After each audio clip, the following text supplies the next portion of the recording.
18 தர்பார் வந்துட்டாயா. வணக்கம் மக்களே, இது நியூஸ் 18 தர்பாரு. நம்ம தர்பார்ல வழக்கம் போல ஏகப்பட்ட விஷயம் உங்களுக்காக வரிசையா அடிக்கி காத்துக்கிட்டு இருக்கு. ஒன்று ஒன்றா எடுத்து தருவோம், பார்த்து என்ஜாய் பண்ணுங்க. வாங்க நிகழ்ச்சிக்குள்ள சர்ன்னு போவோம். சீனுப்பு அதாவதுங்க, பெருநாட்டில் மட்டும்தான் நாங்கள் பெருசாக கல்யாணம் பண்ணுவோமா, எங்கள் ஊரில் பண்ண மாட்டோமா அப்படின்னு நம்ம தமிழ்நாட்டில் இந்து சமய அறநிலையத்துறை சார்பாக காதலர் தினத்தன்னைக்கு கல்யாணத்தை ஏக ஓகமாக தடவுடலை ஏற்பாடு பண்ணியிருக்காங்க. நம்ம துணை முதலமைச்சருக்கு ஆள்லா அவைய ஒரு நிகழ்ச்சியில் கலந்துக்கிட்டு ஒரு 30 ஜோடிக்கு மாங்கல்யத்தை எடுத்து கொடுத்து தாலியை கட்டி சந்தோஷமா இருங்க. ஆனால் இன்னைக்கு மட்டும் காதலர் தினம் இல்லை, டெய்லி காதலில் பொங்கி வலிங்கன்னு வாழ்த்து வேற சொல்லியிருக்காரு.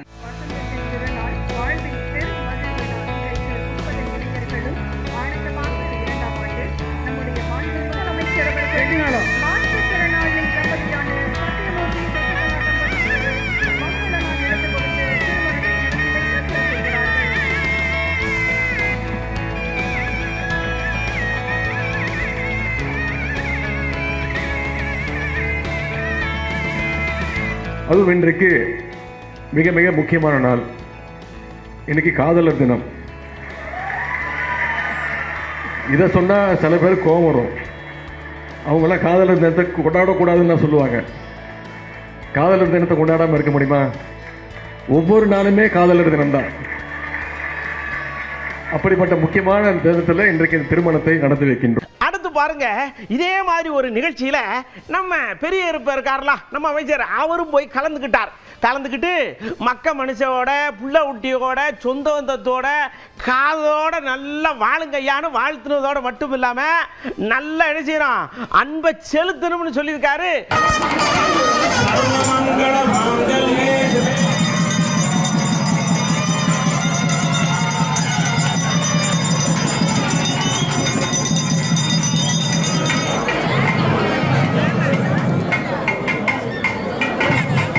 அதிலும் குறிப்பாக இன்றைய தினம் உலக காதலர் தினமாக கொண்டாடப்படுகிறது. அந்த வகையில் நீங்களும் இன்றைக்கு மணமக்களாக இருக்கக்கூடிய நீங்கள் ஒருவருக்கொருவர் அன்பு செலுத்தி நீங்கள் உங்களுடைய வாழ்க்கை பயணத்தை தொடருங்கள் என்று அனைவர் சார்பிலும் வாழ்த்தி வாய்ப்புக்கு நன்றி கூறி விடைபெறுகிறேன்.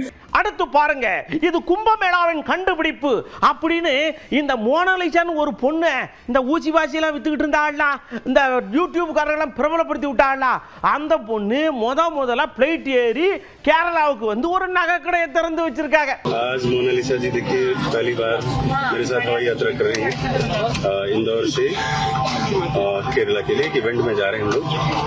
और क्या बताया कि आपको हवाई जहाज बैठने के लिए पहले ऐसे बोल रहे थे कोई हमारे समाज में कि अपडेट हो गए तो खून चेक करेंगे। खून चेक करेंगे? क्यों? तो मैं बहुत ज्यादा डर गई थी। अभी भी डर लग रहा है? अब नहीं डर, लेकिन चलेगा तो शायद डर लगेगा मुझे बहुत। அதாவதுங்க, இந்த தீ மிதித்தல் திருவிழாவை நாமெல்லாம் பூக்குழி திருவிழா அப்படின்னு சொல்றோம். ஏன்னா தீய கூட பூவா பார்க்குற பக்குவம் நமக்கு இருக்கு. ஆனா பக்தி அதுக்குள்ள இருக்கு. அதுல பாருங்க, இந்த காவலர்களுக்கும் பக்தி இருக்கும்ல, ஆன்மீகம் இருக்கும்ல, பயபக்தி இருக்கும்ல, அவங்களும் இறங்கி இருக்காங்க.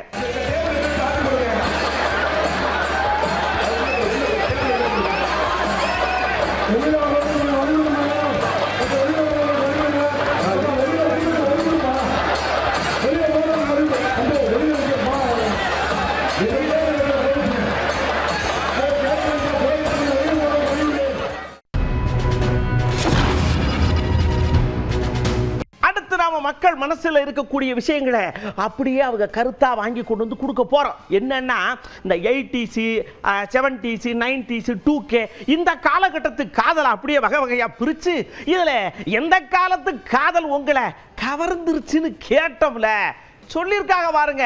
காதலுக்கு கண் இல்லைன்ற மாதிரி அந்த காலத்துலயும் ஜாதி மதம் கருத்து வேறுபாடு இல்லாமல் காதலிச்சு. ஆனால் அந்த காலத்து காதல் வந்து ரொம்ப சிறப்பாக இருந்தது. இப்போ வந்து அப்படி தான் இருக்குது. இப்போ ஜாதி மதம் இல்லாத தான் காதலுக்கு கண் இல்லைன்ற மாதிரி தான் காதலிக்கிறாங்க. ஆனால் இப்போ வந்து ஒரே ஒரு பெண்கள் வந்து ஆண்களை குற்றம் நிறைய கண்டுபிடிச்சிடறாங்க. காலத்துக்கு ஏற்ப மாறிக்கினே போகுது, ட்ரெண்டிங் மாறுதுன்ற மாதிரி காதலும் மாறி போச்சு. இப்போ காதல்னா 2K கிட்ஸ் 90 கிட்ஸ் 80 கிட்ஸ் அந்த மாதிரி கிடையாது. காதல்னாலே கல்யாணத்துல முடிகிறது நல்ல காதல் தான். 80 வந்த காதல் தான் சிறந்த காதல். ஏன்னா எதையுமே எதிர்பார்க்காம வந்த காதல். இப்போது 90 இந்த 2K கிட்ஸ்லாம் வந்து அவசர யுகத்தில் அவசரமாக காதலிக்கிறாங்க. லவ்னாலே பெஸ்ட்டு தான். 2K 90 அதெல்லாம் எதுவுமே இல்லை. உண்மையாக லவ் பண்ணால் அது லவ் தானே. இப்போ லவ் பண்ணுறது லவ் தான், அப்போ லவ் பண்ணுறதும் லவ் தான். லவ்னா லவ் தான். அது எனக்கு பெஸ்ட்டுன்னு இல்லை, லவ்னாலே பெஸ்ட்டு தான். நவீன ஊடகங்கள்லாம் கிடையாது. ஒரு கடிதம் கொடுக்கறதுனா கூட பதுங்கி போய் கடிதம் கொடுக்குற மாதிரி இருக்கும். காதலாம் அது மாதிரி வந்து ஒரு ஆண் பெண் காதல் அப்படிங்கிறது ஒரு ஆரோக்கியமான விஷயமா இருந்தது. சாதாரணமாக அந்த பொண்ணு வந்து பார்க்க மறுத்தா கூட 1 வாரம் 2 வாரம் வந்து பட்னி கிடந்து தாடியெல்லாம் வளர்த்துக்கிட்டு அந்த வளர்த்து கொண்டு தெரிஞ்ச காலம் அது. வந்துட்டு ஒரு எப்படி இருக்குன்னா, அந்த காதல் வந்துட்டு ஒரு பயத்தோட ஒரு அணுகுமுறையே சிறந்ததாக இருக்கும். வீட்டில் இருக்கிறவங்களுக்குலாம் பயந்து ஒரு மாதிரி அது ஒரு அனுபவமே நல்லா இருக்கும், பயந்து பண்ணுறது. ஆனால் இப்போ இருக்கக்கூடிய 2K கிட்ஸ் எல்லாம் அப்படி கிடையாது. எல்லாமே சர்வ சாதாரணமாக பண்ணுறாங்க. 90s தானா. இப்போ 2Kல லவ் பண்ணுறாங்க. லவ்ன்ற மாதிரியே கிடையாது, சும்மா டைம் பாஸுக்கு பண்ணிட்டு அப்படியே போகிறது தான். 90ஸை பொறுத்த வரைக்கும் கொஞ்சம் நீட்டாக இருக்கும். காதல்னா 2 பேருமே உண்மையாக இருப்பாங்க. 90s எதனால்? அப்போல்லாம் உண்மையாக லவ் இருந்துச்சு. இப்போ அப்போல்லாம் பார்க்க முடியாது அவ்வளோவா. யாரையும் இந்த காலத்து நம்ப முடியாதுல்லண்ணா. அப்போல்லாம் அப்படி கிடையாதுல்ல. அதனால் 90 கிட்ஸில் என்னென்ன லவ், அது 90 கிட்ஸ்னால் ரொம்ப கான்ஃபிடென்ட்டோடு இருப்பாங்க. இப்போதைக்கு அப்படி இல்லை. 2K கிட்ஸ் ஒன்று விட்டா ஒன்று, இன்னொன்று விட்டா இன்னொன்று போகிறாங்க. இதில் நம்ம 2K கிட்ஸ்லாம் சரியில்லைண்ணே, 90 கிட்ஸ் தான். அதெல்லாம் பார்த்தீங்கன்னா அந்த காலத்தில் 80 90 தான். இப்போ 2000க்கு மேலெல்லாம் போனீங்கன்னா ஒன்றுமே வந்து சரியில்லை, கரெக்ட் இல்லை. இங்கே ஒருத்தர் என்ன பண்ணியிருக்காரு, ரொம்ப நாள் யார் மேலே கோபம் நினைக்க, அதனால சடக்குன்னு அவரை லேசாக வம்புக்கு இருக்கிற மாதிரி இழுத்துருக்கார். என்னென்னா, சமீபத்தில் திருநெல்வேலியில் நம்ம முதலமைச்சர் சுற்றுப்பயணம் போனார்ல, அங்கே பாருங்க, அங்கே ஒரு பொதுக்கூட்டத்தில் பேசும்போது பட்ஜெட்டை பற்றி பேசிகிட்டு இருக்கும்போது நிர்மலா சீதாராமன் அம்மாவையும் நம்ம மோடி ஐயாவையும் லேசாக அப்படி டச் பண்ணி பேசியிருக்கார். இதை நீங்கள் ஏன் கண்டிக்கலை அப்படின்னு நயினார் நாகேந்திரன் ஐயாவை ஒரு ஐயா கேட்டிருக்கார். நீங்கள் கேட்டிருக்கணும்ரா, ஏன் நீங்கள் கேட்கல அப்படின்னு கேட்டவர் யார் தெரியுமா? நம்ம கராத்தே அண்ணன். பாரத பிரதமர் மோடி அவர்களை பற்றியும் தரக்குறையாக பேசுகிறார். நமது மரியாதைக்குரிய நிர்மலா சீதாராமன் அவர்கள் பட்ஜெட்டையும் குறை சொல்லி, மத்திய அரசாங்கத்தை குறை சொல்லி பேசுகிறார். இதை யாரை வச்சு பேசுறாரு? நீங்களாம் யோசிக்கணும்.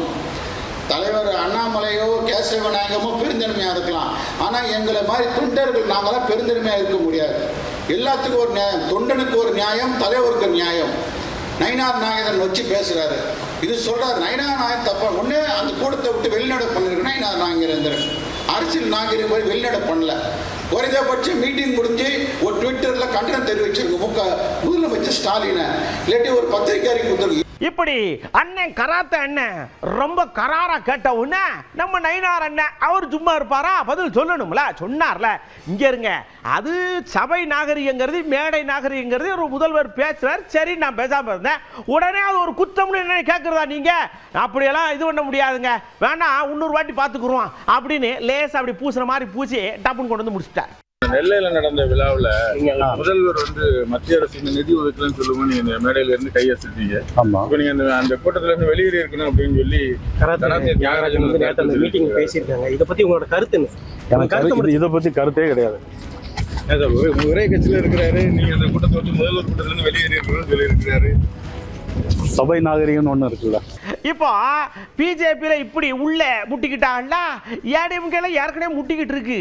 நம்ம செய்தியாளர்கள் பங்குக்கு போய் கேட்டாங்க. யார்கிட்டயுமே செங்கோட்டையன் கேட்ட, ஐயா 2 நாளாக உங்களை பற்றி தான் பேசிக்கிட்டு இருக்கோம், ஆனால் நீங்கள் கவனமாக எடப்பாடி பழனிசாமிங்கிற பேரை தவிர்த்துட்டு நீங்கள் பேசிக்கிட்டே இருக்கீங்களே என்னன்னு கேட்டதுக்கு அவர் சொன்னார், நான் அப்படி ஒன்றும் இல்லையே, எதிர்கட்சி தலைவர்னு சொல்லியிருக்கேன், அதுக்கப்புறம் பார்த்தீங்கன்னா நம்ம பொதுச் செயலாளர்னு சொல்லியிருக்கேன். இப்படி சொன்னால் போதாதான், பேர் சொல்லணுமா அப்படிங்கிற ரீதிக்கு கேட்டார். அந்த 2 நாள் பொதுக்கூட்டத்தில் வந்து 2 நாள் பொதுக்கூட்டத்தில் நேற்றைய பொதுக்கூட்டத்தில் பேசுகிற போது அந்தியூர் என்பது தொடர்ந்து நாம் வெற்றி வாகை சூடியிருக்கிறோம், சேவல் புறாவிலே வெற்றி பெற்றிருக்கிறோம். ஆனால் இந்த முறை தோற்பதற்கு சில பேர் இந்த இயக்கத்திற்கு ஒரு துரோகத்தை செய்திருக்கிறார்கள். அதை நாம் கவனமாக எடுத்துச் செல்ல வேண்டும் என்று சொல்லியிருக்கேன். அது அந்தியூர் மட்டும்தான் பொருந்தும். சரி, இந்த 2 நாள் பொதுக்கூட்டத்தில் வந்து உங்களோட பேச்சை கவனிக்கிறப்ப என்னன்னா, ஒரு இடத்துல கூட இபிஎஸ் பேரை பயன்படுத்தவே இல்லை. கழக பொதுச் செயலாளர் எதிர்க்கட்சி தலைவர் என்று அழுத்தமாக. அடுத்து நம்ம ஏடிஎம்கேலேயே நம்ம கேபி முனிசாமி ஐயா இருக்காரலாம், அவர் கொஞ்சம் கவலை தோந்த விஷயத்தோட, அதாவது கவலையா ஒரு விஷயத்தை சொல்லியிருக்கார். இது கட்சிக்குள்ள கொஞ்சம் அப்படி இப்படி இருக்கத்தான் செய்யுது, லேசாத அரசு புரட்சியில் வெளியே வரவும் செய்யுது. நம்ம செங்கோட்டை அண்ணன் அப்படி சொல்லிவிட்டாரு, இருந்தாலும் அண்ணன் ஏடிஎம்கேல தான் இருக்காரு, எங்கேயும் போல. ஏடிஎம்கேவுக்கு உறுதுணையாக தான் இருப்பாருன்னு நான் நம்புறேன் அப்படின்னு சொன்னாரு. சொல்லும் போது குரல் மட்டும் லேசா அப்படியே கமரிச்சுன்னா பாத்துக்கங்களேன். அண்ணன் செங்கோட்டையனை பொறுத்தவரையில் பல்வேறு சோதனைகளை சந்தித்தாலும் இந்த இயக்கத்தை நம்மால், நம்முடைய உழைப்பாலும் இந்த இயக்கம் வளர்ந்திருக்கிறது என்ற சிந்தனையோடு இந்த இயக்கத்திற்கு கடைசி வரை, இறுதி வரை உறுதுணையாக இருப்பார் என்ற நம்பிக்கை எனக்கு இருக்கிறது. அதிமுகவில் சில துரோகிகள் இருக்கிறாங்க, அவங்க முகத்திரையை சீக்கிரமா கிழிப்போம், அவங்களாலதான் கடந்த தேர்தலில் நாங்க தோல்வி அடைந்தோம்னு சொல்லி கேட்டு அவருடைய கருத்து பிரகாரம் கூட யாருன்னா இருக்கலாம். அவர் மாவட்டத்தில் கூட இருக்கலாம், அவர் மாநிலத்தில் கூட, அவர் கருத்து பிரகாரம் இருக்கலாம். ஏன்னா இது ஒரு பெரிய இயக்கம். இந்த பெரிய இயக்கத்தில் எல்லோருமே முழுமையாக கட்சியினுடைய விசுவாசியாக இருந்தாலும் கட்சி செயல்பாடுகள் வருகின்ற பொழுது, கட்சி நடவடிக்கைகள் வருகின்ற பொழுது ஒருவரை ஒருவர் முந்தி வாய்ப்புகளை உருவாக்க வேண்டும் என்று முயற்சி செய்கின்ற பொழுது அதிலே சிலர் தவறு செய்யலாம். அப்படி சிலர் தவறு செய்கின்றவர்களை அவர்களுக்கு தெரிந்திருக்கலாம். அப்படி தெரிந்திருக்கிற சூழ்நிலையில் அப்படி கட்சிக்கு தவறு செய்கின்றவர்களை அடையாளம் கட்டுவதற்காக அந்த கருத்தை அவர் சொல்லியிருக்கிறார், வேறொன்றும் இல்லை. அடுத்து பாருங்க, கட்சி ஒன்று சேரணும், எல்லாம் ஒன்றா இருந்தால் தான் 2026 ஜெயிக்க முடியும் அப்படின்னு சமீப காலமாக நம்ம ஓபிஎஸ் ஐயா ஓப்பன் ஸ்டேட்மெண்ட் கொடுத்துக்கிட்டே இருக்காருலா. அங்கிட்டு கூடி ராஜன் செல்லப்பையா வந்து, ஐயா எதுக்கு நீங்கள் அவசரப்படுதிய, ஒரு 6 மாதம் செவனேன்றுங்க, சடக்குன்னு அவியலை கூப்பிடுவாங்கல்ல, அப்படி இல்லைன்னா நானே பார்த்துக்கிறேன் அப்படின்னு என்னத்துக்கு சொன்னாருன்னு தெரியல. ஆனால் போகிற போக்கில் சொல்லி விட்டு போயிருக்காரு. ஆளுநர் பதவி நாங்கள் ஜார்க்கண்ட்லேயோ மணிப்பூர்லேயோ கொடுக்குறோம் தான் சொல்லியிருப்பாங்க, நாங்கள் மறுக்கலை. அதுக்கான வாய்ப்பு அவருக்கு இருக்கிறது. ஆனால் அதிமுக என்ற இயக்கம் வளர்றதை வந்து சின்ன சின்ன இடையூறுகள் பண்ணாதீங்க. நீங்கள் வெளியே உண்மையிலே அதிமுக இணையணும்னு நினச்சா, நீங்கள் வந்து இந்த கட்சியில் சேரணும்னு நினச்சா ரகசியமாக சொல்லி விடலாம். இதுக்கு வெளிப்படையாக நீங்கள் சொல்லணும் அவசியம் கிடையாது. அருமையனன் ஓபிஎஸ்ஸாக இருக்கட்டும், வேறு யாராக இருக்கட்டும், இந்த அதிமுக வளர வேண்டும் நினைத்தால் நீங்கள் எல்லாம் வழக்கு மன்றத்துக்கு போகவே கூடாது. அப்போ வந்து ஒரு 6 மாதம் பொறுமையாக இருங்க. நான் எங்களை போன்ற சட்டமன்ற உறுப்பினர் அண்ணன் எடப்பாடியார்ட்ட போய் கேட்குறோம், அண்ணே நல்லா இருக்கண்ணே சேர்த்துக்கோ அப்படின்னு கேட்குறோம். இப்போது நம்ம தர்பாரில் கொடுத்த விஷயங்களில் உங்களுக்கு பிடிச்சமான விஷயத்தெல்லாம் எடுத்துக்கிடுங்க. குறிப்பாக உஷாரான விஷயத்தை ரொம்ப தெளிவாக பார்த்துக்கிடுங்க. இதே மாதிரி அடுத்த வேற ஒரு தர்பாரில் நிறைய விஷயங்களோட நான் உங்களை சந்திக்கிறேன். அது வரைக்கும் உங்களிடமிருந்து அன்போடு விடைபெற்றுக் கொள்வது உங்கள் அன்பு நண்பன் எழில். அப்படின்னு சொல்கிறதுக்கு முன்னாடி ஒரு சின்ன விஷயத்தை சொல்கிறேன். தயவு செஞ்சு இந்த செல்ஃபோனை இந்த இப்படி வச்சுக்கிட்டு பேசுகிறத நிறுத்துங்க. சமீப காலமாக போலீஸ் ஒருத்தரை தூக்கிட்டு போகும்போது அவர் குய்யோ முறை சத்தம் போட்டது அப்படின்றதெல்லாம் பார்த்துருப்பீங்க. செல்ஃபோன் பேசணும்னு ஆசைப்பட்டீங்கன்னா நிப்பாட்டுங்க, இல்லைன்னா வீட்டில் போயாவது பேசுங்க. வண்டி ஓட்டும் போது பேசி அடுத்தவங்களுக்கு டிஸ்டர்ப் பண்ணாதீங்க. சரி, விடைபெற்றுக் கொள்ளட்டுமா? உங்கள் அன்பு நண்பன் எழில். வணக்கம் மக்களே. 18 தர்பார் வந்துட்டாயா.